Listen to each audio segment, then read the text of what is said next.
আজকে দারুণ স্বাদের একটা ভর্তার রেসিপি আপনাদের সাথে শেয়ার করব। চিংড়ি মাছ দিয়ে তো অনেক রকম ভর্তায় খাওয়া যায়, তবে চিংড়ি মাছের নতুন এই ইউনিক ভর্তাটা একবার বানিয়ে খেয়ে দেখুন, আপনাদের মুখে লেগে থাকবে। নমস্কার বন্ধুরা, মন কিচেনে আপনাদের সবাইকে স্বাগত। আশা করি আপনারা সবাই খুব ভালো আছেন। আজকে নতুন স্বাদের চিংড়ি মাছের ভর্তা তৈরি করে দেখাবো। এই ভর্তাটা বানানো যেমন সহজ, খেতে হয় দুর্দান্ত। গরম ভাতের সাথে এই ভর্তা থাকলে আর কোনো কিছুরই প্রয়োজন হয় না। কিভাবে খুব সহজে দারুণ স্বাদের চিংড়ি মাছের এই ভর্তাটা আমি তৈরি করেছি, চলুন দেখে নেওয়া যাক।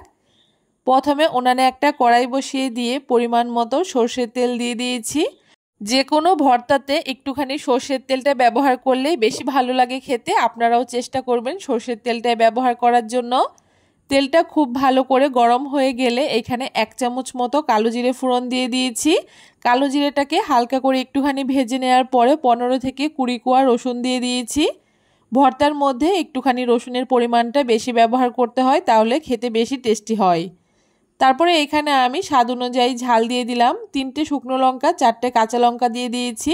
এখানে আমি 2 রকম লঙ্কা দিয়ে ভর্তাটাকে তৈরি করব। আপনারা চাইলে যে কোনো একরকম লঙ্কা দিয়েও এই ভর্তাটা তৈরি করে নিতে পারেন, তবে ভর্তার মধ্যে কাঁচা লঙ্কা আর শুকনো লঙ্কা 2 রকম লঙ্কা দিলেই বেশি ভালো লাগে খেতে।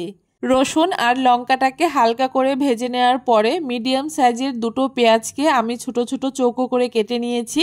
আর সেই পেঁয়াজটাকে দিয়ে দেওয়ার পরে পরিমাণ মতো নুন আর হলুদ দিয়ে খুব ভালো করে নেড়েচেড়ে মিশিয়ে নিচ্ছি। নুনটা দেওয়ার কারণে পেঁয়াজটা কিন্তু খুব ভালো মতো নরম হয়ে একটুখানি ভাজাটা তাড়াতাড়ি হয়ে যাবে। খুব ভালো করে নেড়েচেড়ে মিশিয়ে নেওয়ার পরে এখন পেঁয়াজটাকে আমি মোটামুটি হাফ ভেজে নেব। দেখুন পেঁয়াজটা কিন্তু এখানে খুব সুন্দর নরম হয়ে গেছে আর কিছুটা ভাজাও হয়ে গেছে। এখন আবারও একটুখানি নেড়েচেড়ে নেওয়ার পরে আগে থেকে পরিষ্কার করে রাখা খোসা ছাড়ানো 10 থেকে 12টা আমি চিংড়ি মাছ দিয়ে দিয়েছি। এখানে আমি একটু বড় সাইজের চিংড়ি মাছ ব্যবহার করেছি, তবে আপনারা চাইলে যে কোনো সাইজের চিংড়ি মাছই ব্যবহার করতে পারেন। এখন চিংড়ি মাছটাকে দেওয়ার পরে খুব ভালো করে সব কিছুর সাথে আবারও খুব ভালো করে চিংড়ি মাছটাকেও আমি ভেজে নেব। এইখানে আমি চিংড়ি মাছ ব্যবহার করেছি। আপনারা চাইলে কিন্তু চিংড়ি মাছের মাথা দিয়েও এই ভর্তাটাকে একই রকমভাবে তৈরি করে নিতে পারেন, সেটাও কিন্তু খেতে দুর্দান্ত হয়।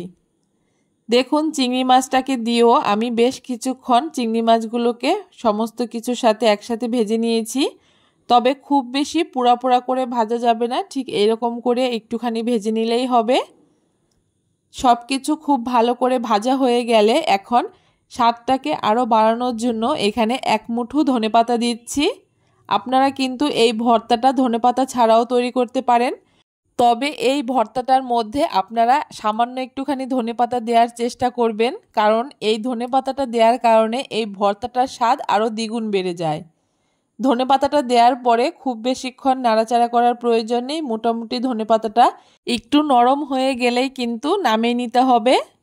ধনেপাতাটাকে একটু কাঁচা কাঁচা করেই এখানে নামিয়ে নিতে হবে, খুব বেশি ভাজা যাবে না। দেখুন সব কিছু আমার খুব সুন্দর করে ভেজে নেওয়া হয়ে গেছে। এখন গ্যাসটাকে বন্ধ করে দিয়ে আমি এই সমস্ত কিছু নামিয়ে নেব। এইভাবে করে সমস্ত কিছু খুব ভালো করে ভেজে নিতে হবে।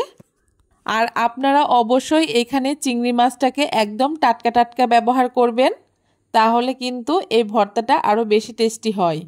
দেখুন সব কিছু আমি খুব ভালো করে একটা প্লেটের মধ্যে তুলে ঠান্ডা করে নিয়েছি। এখন এইগুলোকে পেস্ট করার জন্য আমি এখানে মিক্সিং জার নিয়ে নিয়েছি। এখন মিক্সিং জারের মধ্যে সমস্ত কিছু আমি একসাথে দিয়ে দিচ্ছি। সমস্ত কিছু একসাথে মিক্সিং জারের মধ্যে দিয়ে ঢাকনাটাকে আটকে মিক্সারের মধ্যে 3 থেকে 4টে পাক দিয়ে নিলেই কিন্তু আমাদের এই ভর্তাটা একদম তৈরি হয়ে যাবে। তবে আমি এখানে তাড়াহুড়োর জন্য মিক্সিং জারের মধ্যে করেছি, তবে এই ভর্তাটা যদি আরও বেশি টেস্টি করে খেতে চান সেক্ষেত্রে আপনারা শিলনোড়ার মধ্যে এই ভর্তাটাকে একটুখানি বেটে নেবেন, তাহলে কিন্তু এই ভর্তার পেস্টটা খুব মিহি হয় আর খেতেও হয় দুর্দান্ত। ভর্তাটাকে আমি একটা বাটির মধ্যে তুলে নিয়েছি, আর ভর্তাটা দেখতে কতটা সুন্দর হয়েছে দেখে নিশ্চয়ই বুঝতে পারছেন খেতে কতটা ভালো হবে।